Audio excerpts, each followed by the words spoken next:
sabi ni Saldico? 100 bilyon in-insert ni Bongbong Marcos sa pondo. Ano ang sabi ni Ping Lacson? Totoo yan, may pondo, pero hindi ikaw ang nag-deliver ng 25 billion kay BBM. Ang nag-deliver ng pera ay si Yusek Bernardo kay Secretary Bersamin at kay Secretary Pangandaman. Ano po ang ibig sabihin nito? Hindi nila sinasabing sinungaling yung 100 bilyon. Totoo na may 100 bilyon na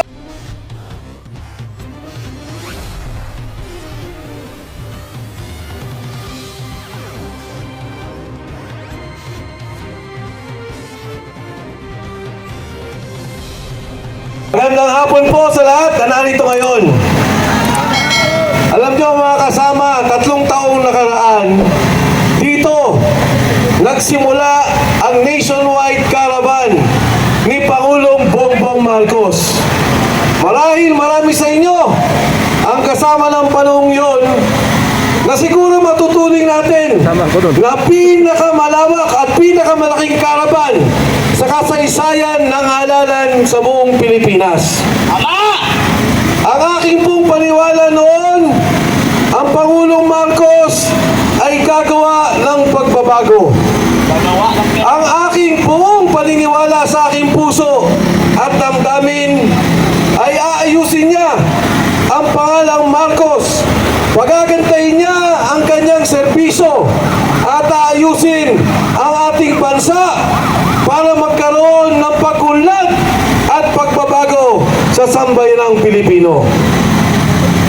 Noong unang taon pa lamang po nang umupo si Saldico bilang Committee on Appropriations at ako din po naman ay kasama sa Kongreso, hanggang ngayon napakarami ko pong kaibigan na naninilbihan sa loob ng mababang kapulungan. Narinig ko na ang 20% na sinasabing hingian sa proyekto. Paano po ba ginagawa yan? Hindi naintindihan ng karamihan kung paano. Alam nyo ho, pag nagsumite ng pondo ang Pangulo ng Republika ng Pilipinas matapos ang SONA, yan po ay pupunta sa Committee on Appropriations. Doon nakalagay, pagpalagay na po natin, 6 na trilyong piso. Makikita, bawat distrito, makikita kung ano ang gagawin na proyekto. Matapos yan, gagawa na sila ng pondong sarili. Yan po yung tinatawag sa ngayon na unprogrammed funds. Maglalagay sila ng bilyong piso, daang bilyong piso. At doon ho, sasabihin, magkano ang gusto mo sa iyong distrito na dagdag mula sa isinumating pondo. Doon ho, naghihingian na ng 20%. Kalat na kalat sa buong Kongreso. Sino po ang naglagay kay Saldico? Si Speaker Martin Romualdez. At sabi nga po nila, noong unang taon ng pondo na ginamit na pinamimigay magmula sa perang binubulsa nila at perang inaabot sa bawat congressman, wala pong iba nagsabi kundi si Toby Chanco, nakamag-anakan ng presidente. Ang sabi niya, ginamit ang pondo ang pagbibigay ng proyekto para i-impeach ang Vice President Sara Duterte. Hindi dahil sa pagkakamali, hindi dahil sa prinsipyo, hindi dahil sa pininiwala ng korupsyon, kung hindi nabili ang bawat miyembro ng Kongreso para pirmahan ang impeachment na yun. Ngayon ho, pumunta tayo kung bakit ako nasama sa isyong to. Ang katotohanan ho, ayaw ko nang tumakbo. Sinabi ko na ho yan nung ako'y tumayo sa EDSA noong nakaraan. Inipitan ako ng sagip, pinapatakbo ko sa isang distrito Ang sabi, wala ka ng kalaban. Ang sabi ko, ayoko muna.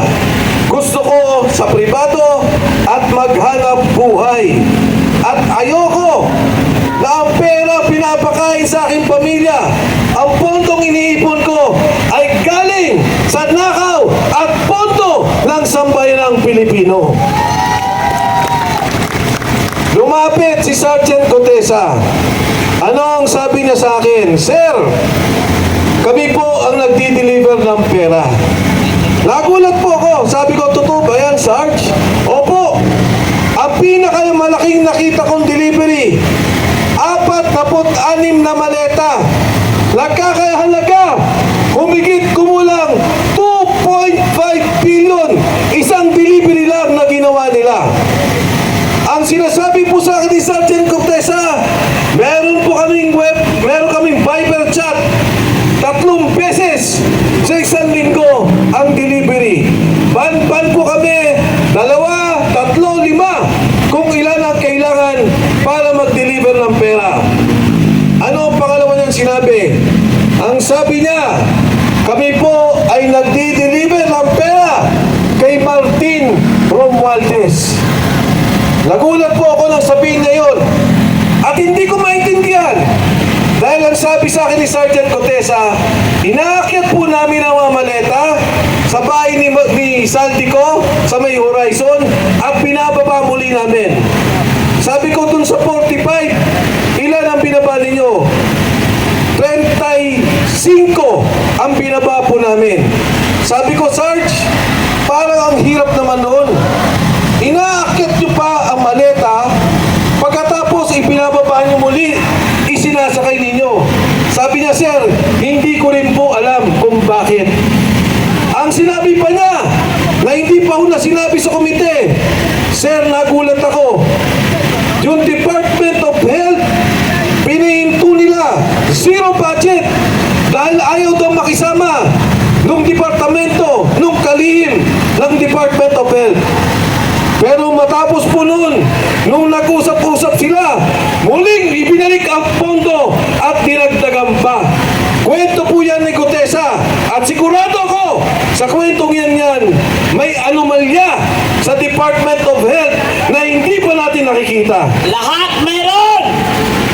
Mga kasama, lang panahong yun, ang panawagan ko, imbestigahan si Martin Romualdez.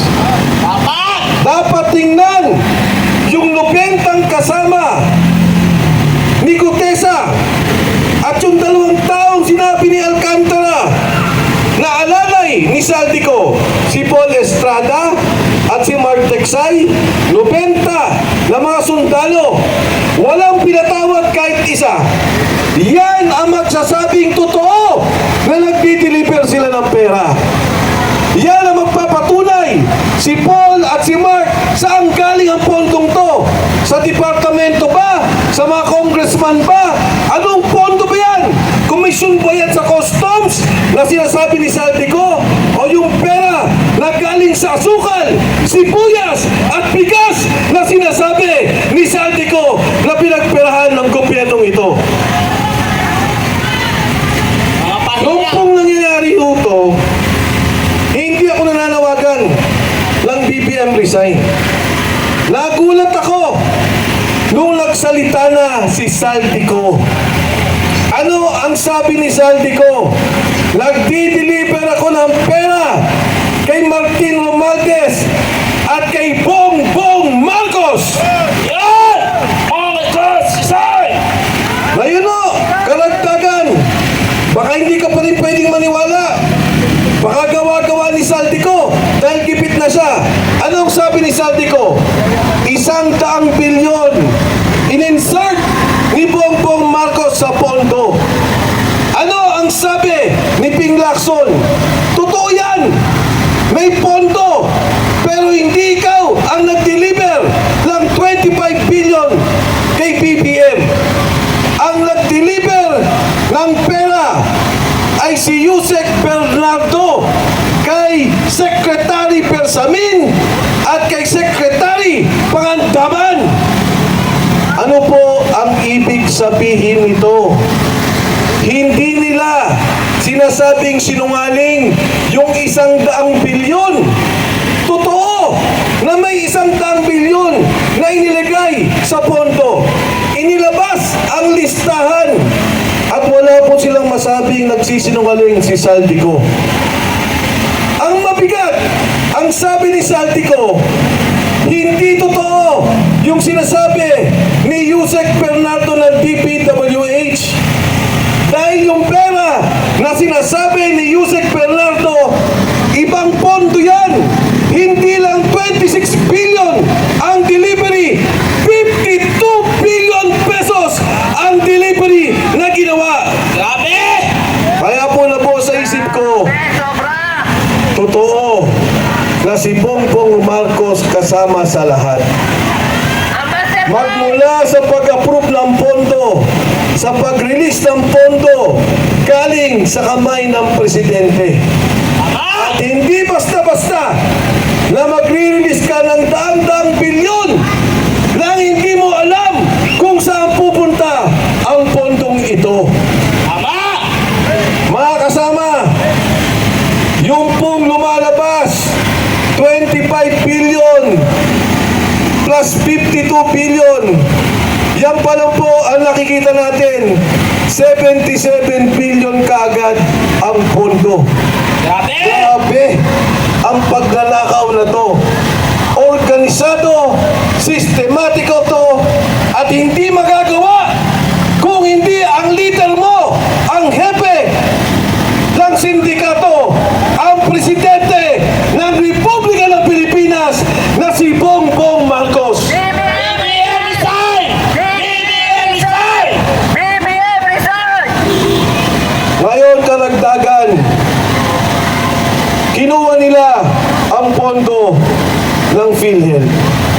Ang sabi nila, kailangan natin ang pondo ng PhilHealth, gagamitin natin sa gobyerno. Kundi ba naman kawalang yaan? Madami nang namamatay sa sakit. Marami ang may cancer. Marami ang nagpapadialysis. Marami ang naaksidente. Ngayon, ang mga ospital, ayaw na ng garantiya ng PhilHealth dahil alam nila na walang pondo. Alam niyo, ipapaliwanag ko sa inyo, ang pinirma nila 89 billion pesos. Lumabas pa lang yung 60 billion pesos hininto ng Korte Suprema. Ang pondo ng gobyerno na ibinibigay bilang kontribusyon sa PhilHealth ay 70 billion pesos. Yung 60 billion na nawala, kontribusyon ng bawat isa dito yun. Pera po natin yun.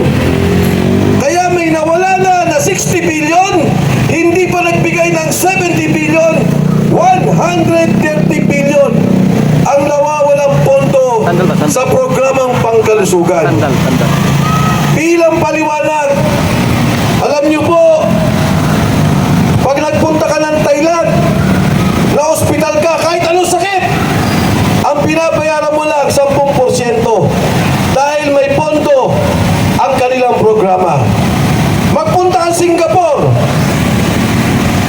pag ikaw ay na-ospital at ikaw ay isang Singaporean, wala ka lang binabayaran, 0.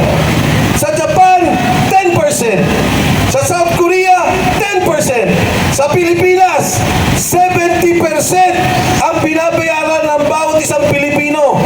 Namamatay na lang, iba! Dahil wala po tayong pondo. Bakit kukunin mo ang pera ng PhilHealth?